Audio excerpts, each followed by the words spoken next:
Hola, hola, esperamos que estén súper bien y que tengan una calurosa bienvenida a un nuevo podcast de Blooming Latinoamérica. Aquí me encuentro con estas chicas increíbles, con Ana. Hola, y con estar acá. Muchas gracias, Ana. Y perdón, y con nuestra querida invitadísima, que ella es Andrea Cuentas, y recuerden que es psicóloga feminista. Muchas gracias, chicas, por estar acá. Ana, gracias a vos. Gracias a Ana también por la invitación. ¿Cómo están? ¿Todo bien? Quedamos bien. Muchísimas gracias, Andrea, por venir de nuevo a nuestro llamado. Sí, ahí la vamos a seguir molestando porque Andrea es toda... Sí. No, yo siempre digo, es de las mejores psicólogas de la región. Siempre, siempre, porque para mí es todo un ejemplo. Lástima que ya no te pueda contratar, como estábamos hablando aquel día. Sí, el otro día estábamos diciendo no podemos contratarla, pero bueno. Contratarla para psicoterapia. Exacto. Porque para mí sí. Hay compañeras excelentes también, hay excelentes colegas. Sí, Ana, ahí me pasó también un contacto buenísimo. Sí, el de Mario. Qué bueno, muy bien, sí. Bueno, de una vez, ¿verdad? De una. ¿Con qué venimos? Bueno, pero expliquémosle a la gente es que hoy estamos. Este tema, sinceramente a mí me saca bastante como de onda, como dirían, pero hay que tomarlo, hay que hablar de esto definitivamente, y estamos hablando de la revictimización. Bueno, si usted no sabe lo que es una revictimización, le acompaño a que nos acompañe y que sepa el término, que sepa los ejemplos, que sepa cuándo una persona está siendo revictimizada o cuándo nosotras mismas o nosotros mismos podemos estar recibiendo revictimización, cómo también lograr salir de ahí, porque una cosa es salir del proceso de víctima de lo que te pasó, ¿ok? Pero hay otro proceso que es el revictimización, que todavía es inclusive hasta más fuerte, más duro, y del cual cuesta muchísimo salir. Entonces quédense con nosotras, porque con Andre y aquí también con mi compañera y amiga Ana vamos a estar abordando este importante tema. Muchas gracias. Ahora sí. ¿Qué es revictimización? Retomamos. Bueno, tal vez lo primero que habría que decir es que este tipo de fenómenos como la revictimización no solo los abordamos desde la perspectiva psicológica, ¿verdad? También desde la perspectiva legal. ¿Por qué? Porque esto tiene también otro tipo de consecuencias en las personas, ¿verdad? Y en los procesos posteriores. Y porque además el primer momento de revictimización suele ser el mismo sistema. Entonces hay que pensar cómo el sistema judicial puede ser más humano, más empático para evitar la revictimización. ¿Qué vamos a entender por revictimización? Bueno, el proceso posterior a cuando una persona víctima de un evento traumático, de un evento violento, ¿verdad?, tiene que repetir nuevamente esa experiencia a nivel emocional, porque tiene que volver a relatar el proceso una y otra vez, o porque es cuestionada por su entorno, ¿verdad? Y a eso se le considera revictimización, ¿verdad? En el ámbito legal vamos a pensar que es el sistema, sobre todo el sistema judicial, el que suele ser revictimizante para las víctimas. Y muchas veces lo peor de todo es que las víctimas están dispuestas a ser revictimizadas pensando que va a haber un efecto, ¿verdad? O que va a haber una consecuencia positiva en términos de la sanción de sus victimarios, y no la hay. Correcto. ¿Verdad? Entonces ahí la revictimización como que pierde sentido, ¿verdad? Queda como un vacío muy traumático para las personas que son víctimas de estos dobles procesos de ser víctimas. Es como doble violencia. Claro. Triple, porque no es solamente que lo que le pasó, el suceso, sea cual sea, la revictimización y la impunidad de los agresores. O sea, exacto. El primero es el trauma de lo que te pasó, ¿verdad? El segundo, que todo el mundo se dio cuenta, todo el mundo habló cosas buenas o cosas espantosas de vos. Te hicieron, si ya estás pasando por un proceso horrible, por lo que pasaste, todavía entonces tenés que aguantar el montón de comentarios de migrantes que te pueden hacer y que te pueden volcar peor todavía más. Y tras de eso, después de pasar de todo eso, como dicen ustedes, o sea, para esperar algo, que por lo menos pasar por todo esto tenga sus resultados, y después, ¿qué pasa? El otro colerón y la otra tristeza de que el tipo lo dejen libre. O de que el tipo no pase nada, o que te hagan un testimonio falso en un juzgado y el juez simplemente lo apruebe sin ni siquiera preguntar o pedir pruebas, ¿verdad? O sea, entonces vuelves a pasar por ese momento. Muchas veces, Majo, lo peor de todo es que son tecnicismos, ¿verdad?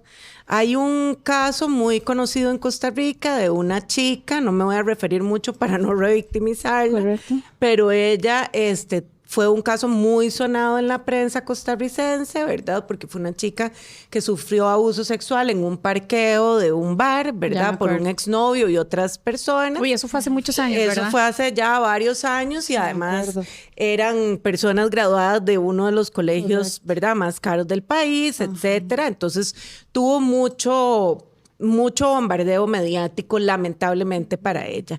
Y después, por un tecnicismo, el juicio queda como invalidado, ¿verdad? Sí, claro. Entonces, lo que le dicen a ella es que tiene que volver a hacer la denuncia años después, cuando ella ya se había sanado emocionalmente, físicamente, porque las secuelas en este caso fueron pavorosas a nivel físico, y volver a pasar por ese proceso. O sea, imagínate si a nivel físico fueron pavorosas, imagínate a nivel psicológico. Claro, y ella ya... Y lo que le costó sanar. Por supuesto, y en ese momento ya ella creo que se había casado, o sea, tenía su vida muy consolidada y dijo, no, yo no voy a volver a pasar por esto. Sí, es que a las víctimas las linchan doble. Claro. No solamente el agresor, sino la sociedad, ¿verdad? Y todas las instituciones, ¿verdad? Porque desde la institución también hay violencia. Desde el momento, bueno, estamos hablando evidentemente del tema de abuso sexual, ¿verdad? Pero desde el momento en el que la víctima es llevada a hacerse todas las pruebas, ¿verdad? Para la recolección de evidencias, que es fundamental, ¿verdad? No es que no, claro que es fundamental, pero hay formas de hacerlo de manera más empática, más amorosa. Por ejemplo, que la persona que te recibe, la médico, sea una mujer, una mujer especialista en medicatura forense, para que el acercamiento sea diferente, que el espacio esté acondicionado de forma distinta, ¿verdad? Para que evitemos al máximo la revictimización, porque ya de por sí hay una exposición del cuerpo y etcétera. Pero también hay otras formas de ser víctimas, no directas, ¿verdad? Las víctimas vicarias de procesos de violencia, por ejemplo, en el caso de la niñez o la adolescencia, cuando hay un hombre violento. Estaba viendo hoy en las noticias rápidamente que ayer en Chile, justamente, un chico fue absuelto de condena por haber asesinado al padrastro para evitar que matara a la mamá. Fue como en defensa ¿verdad? propia. Estaba defendiendo a la madre, ¿verdad? Pero es el primer caso que hay en la región donde la persona que asesina, ¿verdad?, a un hombre violento por defender a su mamá queda absuelto de una condena. Sí, porque cuánta gente no ha ido a la cárcel porque tal vez la mamá vio a una cosa o viceversa y fue y defendió tal vez a la hija, al hijo, y van y están ahí. Están caneando como digamos incluso nosotros. En Estados Unidos hay miles de mujeres en la cárcel por asesinar a sus abusadores, a sus, ¿verdad?, a sus agresores, etcétera. Entonces siempre va a haber un cuestionamiento sobre la víctima. Eso es altamente revictimizante. Exacto. Wow, qué duro. Vieras que hay una situación también que pasa, no sé si le pasará a todo el mundo, pero en el OIJ, cuando vas a poner una demanda, te preguntan como 1001 vez si es cierto.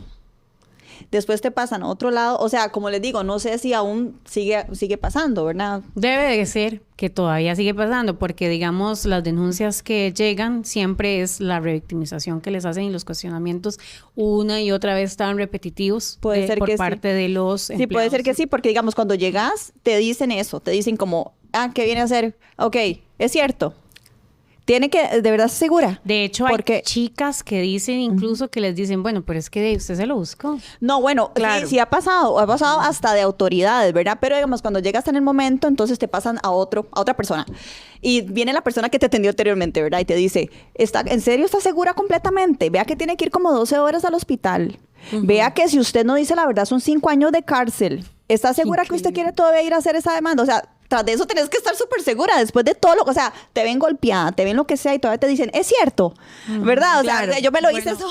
Y no vayamos muy largo, el caso que pasó hace unos poquitos años con la hija de Patricia Zamora. Patricia Zamora. De Patricia Mora, la exdiputada. No. La de la chica que fue asesinada.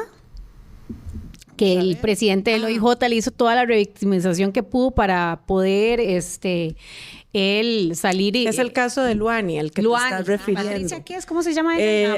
No recuerdo el apellido de la mamá, pero sí, se llama Patricia. Bueno, ¿ves? Toda la institución, todo lo que se hizo, toda la revictimización que se le hizo a ella estando ya muerta. Increíble. Claro, pero ahí es donde te digo que la revictimización puede sufrirla también las personas que no son víctimas directas del ejercicio de la violencia. En este caso, la madre. Porque incluso doña Patricia comentaba que ella vive de un salón de belleza que ella tiene, ¿verdad? Y todos esos rumores alrededor de la vida de su hija también afectaron su forma de vivir y su calidad de vida dentro de su contexto más inmediato, que es el barrio, ¿verdad? Entonces la revictimización puede tener alcances que no dimensionamos, ¿verdad? Por eso hablamos de que principalmente tenemos que resolver qué ocurre en el sistema, que el sistema y las instituciones del Estado dejen de ser revictimizantes. ¿Por qué? Porque en el caso de Luani hay una voz oficial, ¿verdad? Desde el OIJ, desde la institucionalidad, que asevera, ¿verdad? Esto es lo que está pasando con esta chica y un poco este es el motivo por el cual es asesinada. Correcto. Es como una justificación. Claro, la revictimización pasa por ahí, ¿verdad? Por justificar los motivos del evento violento. Sí, que ¿para qué sale el policía? ¿Te acuerdas? Brinquemos mejor a la siguiente. ¿Cuándo hay revictimización? ¿Cuándo? Yo pensaría que a veces hasta antes de que ocurra el evento violento. Yo no sé si ustedes se acuerdan. En las casas. Ya, y es que usted nadie la tiene, yo le dije que no fuera. O sea, ese tipo de cosas en las casas. Pero antes, cuando, por ejemplo, cuando estábamos en la campaña electoral del actual gobierno, ¿verdad? Que uno de los cuestionamientos más fuertes fueron las prácticas de acoso, ¿verdad? Una persona cercana a ese partido lo que dijo fue, como justificación, y lo dijo públicamente en la televisión, fue: si las mujeres ya saben que él es así, simplemente que no se acerquen al despacho, porque este país lo que necesita es un experto técnico, ¿verdad? En economía y no sé qué. Entonces, desde antes estás depositando la responsabilidad en una potencial víctima. Si a usted le pasa eso, es porque usted se lo buscó. O sea, y como él es un animalito de la creación que no tiene carácter, ¿verdad? Ni decisión. Sí. Claro, entonces desde antes ya estás generando condiciones para tener un discurso revictimizante hacia la persona que vaya a ser víctima de cualquier evento de violencia, ¿verdad? ¿Verdad? También en otro tipo de situaciones el sistema es revictimizante. Por ejemplo, mujeres en condiciones de violencia doméstica que no tienen los recursos, porque además muchas veces la violencia doméstica viene acompañada de violencia patrimonial, ¿verdad? Claro. Y no tienen dónde ir y tampoco tenemos un Estado que genere condiciones de cuidado para estas personas. Con cuántos refugios para mujeres cuenta el INAMU, por ejemplo? Y esta cantidad responde proporcionalmente a la cantidad de mujeres que denuncian situaciones de violencia, ¿verdad? Entonces, tenemos que preguntarnos esas cosas para tratar de pensar un sistema que no sea revictimizante de las personas que ya de por sí están sufriendo vidas muy traumatizadas. Sí, André, yo tengo también una pregunta respecto de eso. En el momento, digamos que se llega a la clínica, al hospital, donde te van a hacer ya todo, ¿verdad? Te llaman como una letra. Creo que es X o M o Z, algo así, que ella es un caso X, un ejemplo. Entonces, te tratan como una reina. Porque sí, o sea, se siente muy bien llegar al hospital y que todo el mundo te diga, es caso X, porque te tratan de verdad como con un cuidado. Eso es revictimizar. Pues, porque se siente bien. Entonces, no sé si es revictimizar o no. O sea, la idea es que la víctima se pueda sentir en un lugar protegido, ¿verdad? El problema es a dónde llegas primero, al hospital o al OIJ. Exacto. Porque el trato en el OIJ es distinto a los protocolos que puedan tener en salud, ¿verdad? Sí, es como raro, es como cuando ya te decidís de que sí, que fijo, y ya te acompañan al hospital, ya todo cambia. Ya todo es como color de rosa. Qué vacilón, ¿verdad? Porque debería de ser como los protocolos protocolos deberían de ser como que el OIJ, o sea, como que la persona se dirija directamente al hospital y que el OIJ llegue a donde la víctima. No sé si no lo hacen. Yo supondría que en algunas situaciones eso ocurre. Lo que pasa es que más allá del momento en el que se da la denuncia, hay todo un proceso posterior también, ¿verdad? De nuevo, no solamente en los casos de abuso sexual, en todas las personas podemos ser víctimas de muchas maneras, ¿verdad? Incluso podemos ser solo, entre comillas, víctimas de una violencia psicológica, ¿verdad? Y también hay procesos de revictimización posterior. Cuando le decimos a la persona, pero usted, ¿por qué no terminó esa relación? Correcto. ¿Verdad? ¿Por qué no se fue? Yo diría que es revictimizante todo aquel cuestionamiento que no tenga un objetivo psicoterapéutico. Qué bien. ¿Verdad? Es decir, cualquier cuestionamiento que se pueda hacer a nivel familiar, de amigos, del entorno social, que no nos lleve a un proceso de sanación posterior, es revictimizante. Wow. ¿Verdad? Yo no tengo por qué decirle a una persona o por qué cuestionarle por qué sufrió eso o por qué lo permitió también, entre comillas, durante tantos años. Yo lo que tengo que decirle es que me alegra mucho que haya podido romper con ese ciclo de violencia que vivía, ¿verdad? Que me alegra mucho que se sienta en condiciones de poner una denuncia, que ojo, porque a veces decimos que las personas, qué valiente, ¿verdad? Puso una denuncia. No es un acto de valentía, ¿verdad? Se hace con mucho temor. Además, puede ser un acto de valentía, pero no quisiera ponerlo en esos términos porque entonces las que no denuncian son cobardes. Ajá, sí, entendí. ¿Verdad? O sea, el proceso interno, las condiciones que me permiten a mí poner una denuncia pueden variar muchísimo de un caso al otro. No es lo mismo una persona que tiene el apoyo de su contexto familiar inmediato, que tiene recursos económicos para acompañarse de psicoterapia, que no es cuestionada por su entorno, ¿verdad? Esa persona va a tener condiciones materiales, emocionales, que le van a permitir poner una denuncia. Pero una persona que es cuestionada, pensemos, por ejemplo, una mujer en condición de explotación sexual comercial, que viven violaciones, ¿verdad? Abusos sexuales con alta frecuencia. ¿Cómo van a poner una denuncia si saben que desde el primer momento se les va a cuestionar, ¿verdad? Claro. ¿Cómo usted va a venir a denunciar si usted ejerce la prostitución? ¿Cómo usted va a venir a decir que ha sido violentada sexualmente si es a lo que se dedica? ¿Verdad? Entonces, siempre lo he pensado eso. No es un tema de cobardía. Es un tema de tener las condiciones reales para poder hacer ejercicio de los derechos, ¿verdad? El acceso a la justicia es totalmente desigual según las condiciones de cada persona. Bueno, y en este caso también puede ser que alguien tenga todas esas herramientas y no esté lista o listo para denunciar. Exacto. Y está bien. Por supuesto. Y por eso supuesto. Como que te dan, bueno, ya eso es más de parte legal, pero que son como 72 horas de tiempo y que yo no sé qué, y corra, mamita, y tal vez una apenas levantándose de la cama toda golpeada, ¿verdad? Y son solo 72 horas, entonces ese protocolo es medio extraño, pero bueno, ya eso es la parte legal. No, pero 3 días como para que te hagan los exámenes. No. Yo no sé qué. Ese es otro protocolo también. Ajá. Que hay que revisar porque sí. Es bastante revictimizante. Digamos, la persona que es en temas de agresión sexual, ¿verdad? Ajá.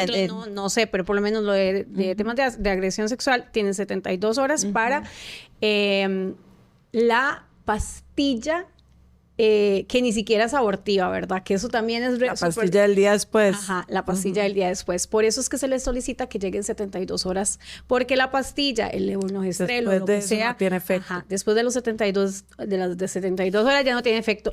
Incluso si la persona llega y ya está ya el óvulo fue... concebido. Ajá. Fecundado, sí. Ya la levonorgestrel o la pastilla del día después que utilicen ya no va a funcionar. Entonces, también eso es un proceso súper revictimizante, porque por lo menos yo conozco a una persona que lo hizo y tuvo que tener a la bebé. Claro. Que no quería y que al final esa bebé terminó en un orfanato porque la muchacha no la quiso, la dio para adopción. Entonces es doble, ¿verdad? Exponemos a bebés, ¿verdad? A personas que no han nacido a que terminen en un ambiente que es no es deseado, no era un bebé deseado. Que puede ser nocivo. Y exponemos a las víctimas, las obligamos a maternar. Y ojalá uno nunca haya querido quedar embarazada. Acá ese tema es... Bueno, es que aún las mujeres que quieren quedar embarazadas, lo que menos quieren es quedar embarazadas producto de una violación. Exacto. ¿Verdad? Sí, les voy a decir, yo creo que nuestro sistema de salud es maravilloso en términos de que la atención a las víctimas de violencia sexual no solo pasa por la pastilla del día después, ¿verdad? No, hay todo un protocolo de retrovirales, otro tipo de medicaciones y atenciones y acompañamientos que son fundamentales. Yo creo que donde empieza el proceso de la revictimización, cuando hay una denuncia y se pasa al ámbito legal, es en el sistema judicial, ¿verdad? Porque yo puedo entender que hay una necesidad de recolección de evidencia, ¿verdad? Hay una necesidad de poder construir un caso, claro, por supuesto, porque además se parte de que las personas son inocentes hasta demostrar lo contrario, ¿verdad? Y a veces ni siquiera hay alguien a quien culpar, porque hay situaciones de violencia en las que ni siquiera tenemos el nombre de la persona, correcto, ¿verdad? Entonces, no es tan fácil poder ubicar a esa persona, pero sí creo que pueden haber, con otro tipo de recursos y con otras sensibilidades e incorporando un poco la perspectiva de género en el sistema judicial, podríamos tener una atención que sea menos violenta para las personas que son víctimas de cualquier forma de violencia, ¿verdad? Yo lo he visto, por ejemplo, cuando llega el PANI a una casa a medianoche a sacar chiquitos, ¿verdad? Entiendo la intención con la que se hace y la motivación, ¿verdad? Pero es terrible el proceso, porque el PANI es como el coco quita chiquitos, ¿verdad? La gente tiene esa impresión de que el PANI es una cosa horrible. No vamos a entrar a discutir cómo está el PANI, pero, ¿verdad? Ese es otro tema. Hay cosas que mejorar, pero yo puedo entender que en una situación de riesgo hay que sacar a los menores. Las formas en las que a veces se hacen esas intervenciones son revictimizantes. Ya un niño o una niña que está solo en una casa a medianoche puede sentirse lo suficientemente abandonado como para que además lleguen y sean desarraigados de sus hogares de formas no muy adecuadas. Sí, imagínate el trauma, ¿verdad? Me sacaron de la noche, bueno, no. Pensar en eso. Entonces, bueno, ahora vamos por ejemplos de revictimización, porque para alargar y porque esto deben de haber como miles. Yo voy a empezar con uno que es, digamos, cuando a las mamás les dicen que es que usted escogió mal al papá. Claro. Y eso yo lo detesto, ¿verdad? Cuando dicen eso. O sea, ¿cómo? ¿Cómo yo escogí mal al papá? Él escogió ser mal papá, ¿verdad? Pero no, o sea, y es altamente y aparte frecuente. Cuando al principio pasa, Brujis, de que son otra persona, ¿verdad? Sí, ya cuando se casan las personas cambian, ¿verdad? Y más, sobre todo los narcisistas, ¿verdad? Por eso es otro tema. Claro. Pero digamos, eso es muy frecuente. O sea, es que para qué, igual he visto, digamos, en TikTok, yo que siempre hablo de TikTok y de Reels, TikTokera. He visto chicas que dicen, perdón, de hecho, antier lo vi, un video, perdón, hija, por haber escogido tan mal a tu padre, prometo que nunca, o sea, prometo que no sé qué, y yo decía, pucha, nos han metido tanto esa idea, ¿verdad?, de que nosotras somos las que, o sea, no, hasta nos responsabilizan por lo que no somos responsables. Exacto. Claro, pero ahí estás hablando de algo que no necesariamente le ocurre a una mujer después de un trauma. Es decir, ese discurso de que las mujeres escogemos mal a los papás es un discurso patriarcal, ¿verdad? Pero es revictimizante. Bueno, pero no necesariamente la mujer ha vivido un trauma. Bueno, no sabemos. ¿verdad? Bueno, porque puede ser que sea una víctima de violencia y claro, que además pero puede ser que no haya habido una violencia o que no haya una percepción de violencia. Pero digamos, Sandra, entonces un hombre que no pague pensión y que haga que una mujer pase todo un proceso horrible de persecución, más ahora que ya ahora no pueden ir a la cárcel. Yo no sé si ustedes se dieron cuenta, ya ahora salió una ley de que ya no los meten a la cárcel por no pagar pensión. Un tiempo para que vayan a buscar trabajo y no sé qué. Entonces imagínate, una mujer es que están multiplicadas las cárceles. Ha tenido la consecuencia real de que un hombre no pague la pensión, de que no vea a su hija, ¿no es víctima de este hombre? Es que, a ver, no es lo mismo. Vos podés ser, hay distintos niveles de violencia, ¿verdad? Hay una violencia que es simbólica. Lo que pasa es que todas las mujeres vivimos violencia simbólica, sí, pero digamos, todas las mujeres. en este caso no es violencia patrimonial y violencia emocional. Pero es que depende de cómo ella lo viva. Ella no necesariamente va a tener, va a vivir una experiencia traumática o no necesariamente va a tener otros componentes, ¿verdad? Porque tampoco podemos poner en el mismo nivel todas las personas que son víctimas de los distintos niveles de violencia, ¿verdad? Por eso te digo, ¿hay un evento traumático detrás o no?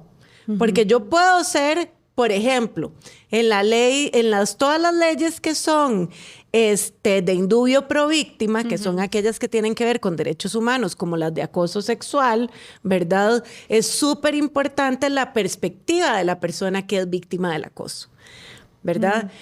Un mismo evento ejercido por un hombre, vos lo podés vivir como traumático y yo no, ¿verdad?